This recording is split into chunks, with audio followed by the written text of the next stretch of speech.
बिस्मिल्लाहिर्रहमानिर्रहीम। रब्बी इश्रह ली सदरी व यस्सिर ली अमरी वहलुल उक़दतम मिन लिसानी यफ़क़हू क़ौली। अस्सलामु अलैकुम व रहमतुल्लाहि व बरकातुहू।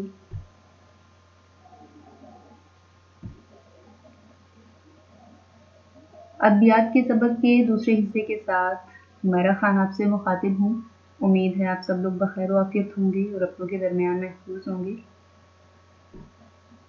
हमारा आज का मौजू वही जो हमने सोमवार को शुरू किया था, पीर के रोज़ हमने जो मौजू शुरू किया था, खुदा इस वक्त ये चाहता है कि इसी उन्वान को, इसी मौजू को हम आगे बढ़ाएंगे। हमने बुलंद ख़ानी जो है वो मुकम्मल कर ली थी। बुलंद ख़ानी के बाद आपके इल्म में है, बुलंद ख़ानी और अल्फाज़मानी के बाद हम लोग सवालात के जवाबात किया करते हैं और बाकी मश्क के अंदर जो चीज़ें मौजूद होती हैं हम उनको भी देख लेते हैं। सबसे पहले सवालात की तरफ आते हैं। तो ये हमारे पास मश्क है, ये मुख्तसर सवालात हैं और इनके जवाबात हमें मुख्तसर ही देने होते हैं और ये कुछ ज़्यादा ही मुख्तसर हैं। यानी ये सभी सवालात जो हैं ये तकरीबन एक एक जुमले के अंदर इनका जवाब हमें मिल रहा है। बादशाह का घोड़ा हिरनों तक क्यों ना पहुंच सका, वहशी जानवरों के मुकाबले के लिए बादशाह के पास कौन सा हथियार था, और फिर बादशाह कितने खरबूजे खरीदने का इरादा रखता था, बादशाह को भूखे पेट रुखसत क्यों होना पड़ा, और वजीर का तीसरा सवाल क्या था। ये सभी सवाल ऐसे हैं कि जिनका जवाब हमें सिर्फ एक जुमले में मिल रहा है। तो हम बारी बारी इन सवालात के जवाबात ढूंढने की कोशिश करते हैं कि कहाँ कहाँ पर मौजूद हैं जवाबात। सवाल नंबर 1, बादशाह का घोड़ा हिरनों तक क्यों ना पहुंच सका। उसके लिए हमारे पास ये पैराग्राफ मौजूद है।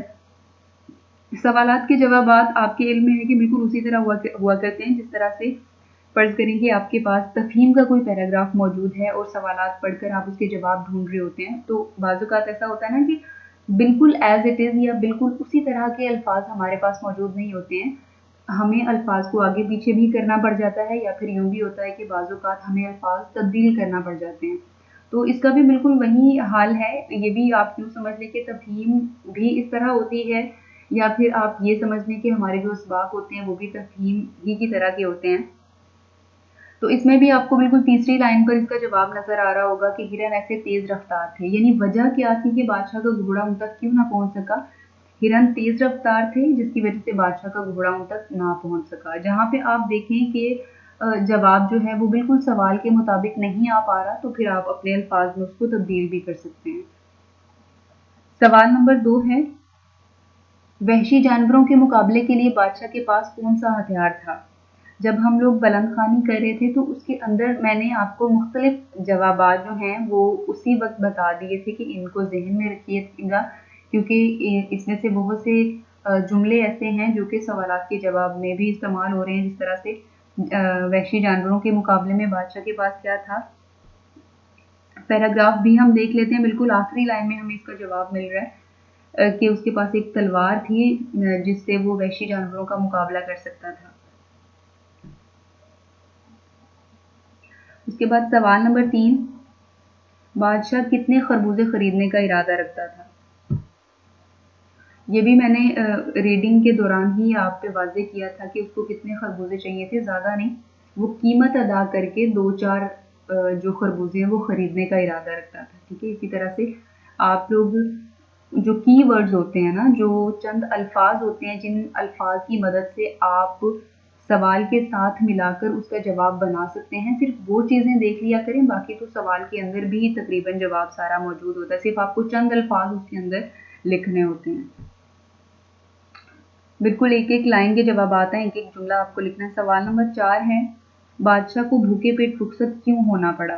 तो ये भी हमने तफसील से उसके अंदर पढ़ा कि किसी भी कीमत पर जब किसान ने बादशाह को खरबूजे ना दिए तो फिर जाहिर है उसको भूखा पेट रुखसत होना पड़ा। वहाँ से ये पैराग्राफ है, इसके अंदर आपको अल्फाज तो उस तरह से नहीं मिलेंगे, लेकिन ये है कि हमारे पास एक थीम आ जाती है ना, हमें पता चल जाता है कि क्या हो रहा है और ये क्यों हुआ है इस तरह से। तो बिल्कुल उसी तरह से हमारे पास भी यहाँ पर मौजूद है ये सारा पैराग्राफ। तो इसमें से हमें अपने मतलब की चीज़ निकालनी है सिर्फ एक जुमले के अंदर ही, कि जब किसी भी कीमत पर किसान ने बादशाह को खरबूजे देने से इनकार कर दिया तो जाहिर सी बात है फिर बादशाह को भूखे पेट रुखसत होना पड़ा। उसके बाद सवाल नंबर 5 है, वजीर का तीसरा सवाल क्या था। ये बहुत आसान है। बल्कि सारे जवाबात ही बिल्कुल आसान से हैं। एक एक जुमले के अंदर आप जवाब लिखेंगे इसके, और इसका जवाब बिल्कुल शुरुआत में ही वज़ीर का तीसरा सवाल था, खुदा इस वक्त क्या चाहता है। आप सवालिया निशान भी लिखेंगे क्योंकि ये सवाल है ना, तो बिल्कुल इसी तरह इन्वर्टेड कॉमास के अंदर, वावैन के अंदर आप जवाब भी उसी तरह से लिखेंगे। ये हमारे सवालात हैं। उसके बाद ये कसीरुल इंतखाबी सवाल हैं, MCQs जिसे हम कहते हैं अंग्रेजी में। इसको देख लेते हैं। बादशाह दारे सल्तनत से निकला किस लिए? खेलने के लिए, शिकार के लिए, मुल्क फतेह करने के लिए, शादी पर जाने के लिए। तो इसका जवाब हमें मालूम है कि वो शिकार के लिए निकला था। जंगल से निकलने के बाद बादशाह को लहलहाते खेत नजर आए। 2 कोस बाद, 3 कोस बाद, 4 कोस बाद, 5 कोस बाद। ये कोस मैं आपको बता चुकी हूँ रीडिंग के दौरान कि ये फासला मापने का पैमाना होता है। जिस तरह से मील होता है ना, जिस तरह से किलोमीटर्स होते हैं, उस तरह से ये भी एक पुराना पैमाना था जो है वो फासला नापने का। तो इसका जवाब है 3 कोस बाद। किसान ने खरबूजे बोए थे किस लिए? अपने लिए, बाजार में बेचने के लिए, बादशाह के लिए, दोस्तों के लिए। तो ये भी हमने चैप्टर के अंदर पढ़ा कि उसने खरबूजे बादशाह के लिए बोए थे। फिर उसके बाद बादशाह के सामने आकर किसान ने सबसे पहले क्या कहा? मैं खरबूजे लाया हूँ, मैं गरीब हूँ, मुझे माफ़ कर दें, या फिर अस्सलाम वालेकुम। और ये भी हमने सबक के अंदर पढ़ा कि उसने सबसे पहले सलाम किया था। उसके बाद बादशाह ने किसान को इनाम दिया, अशरफियाँ और जवाहरात, 10 लाख रुपए, शहर में मकान, कुछ भी नहीं। अशरफियाँ और जवाहरात। वजीर किसान के पीछे आया, हिस्सा बांटने के लिए, मजीद इनाम देने के लिए, इनाम वापस लेने के लिए, या फिर किसान को मारने के लिए। इनाम वापस लेने के लिए। ये हमारे हो गए कसीरुल इंतखाबी सवालात। उसके बाद की एक अदद कॉलम है जिसमें मिलते जुलते अल्फाज हैं और हमें वही अल्फाज दूसरे के साथ मिलाने हैं। बादशाह, वजीर। तरकश, तरकश क्या होता है? जिसमें तीर रखे जाते हैं, तो ये मिलेगा तीर के साथ। चौबदार, चौबदार क्या होता है? पहरेदार। डेल डोल यानी चेहरा मोहरा, आपकी जाहिरी हालत जो है। और वैसे भी डेल डोल और चेहरा मोहरा जो है, सबक के अंदर भी ये दोनों लफ्ज इकट्ठे इस्तेमाल हुए हैं। उसके बाद अशरफियाँ, जवाहरात, रोब दाब, ये भी इकट्ठे इस्तेमाल हुए हैं। रोबो दाब का लफ्ज आपने पढ़ा सबक के अंदर। सुनसान,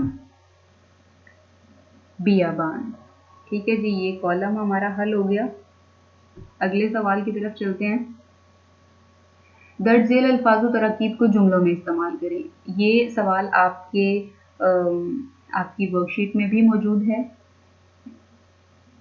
आपने इनके जुमले बनाने हैं। जम्मे गफीर, जिसका मतलब है बहुत बड़ा हुजूम। फिर तरकश है जिसमें तीर रखे जाते हैं, उसे कहते हैं आदमजाद यानी इंसान। वहशी यानी जंगली जानवर जो मुहज़्ज़ब ना हो।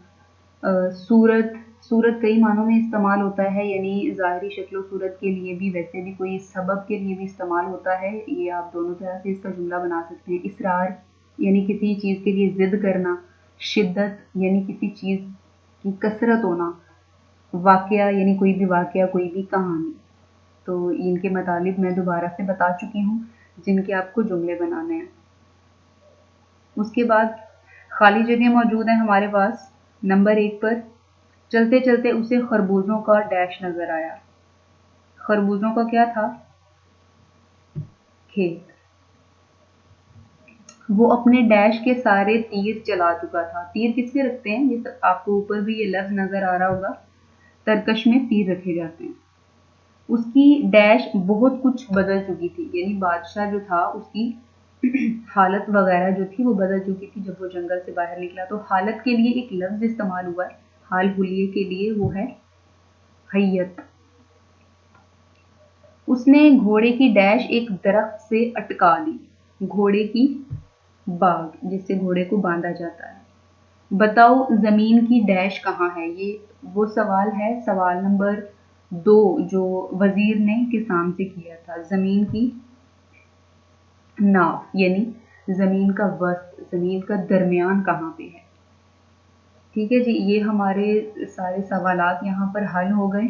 वर्कशीट में आपके मुख्तसर सवालात मौजूद हैं और फिर आपके जुमले मौजूद हैं। 18 नंबर की आपकी वर्कशीट है, ये हल कीजिएगा और मुझे भिजवा दीजिएगा जी। अपना और अपने अपनों का बहुत सा ख्याल रखिएगा, दुआओं में मुझे भी याद रखिएगा। आपका बहुत शुक्रिया। खुदा हाफिज़।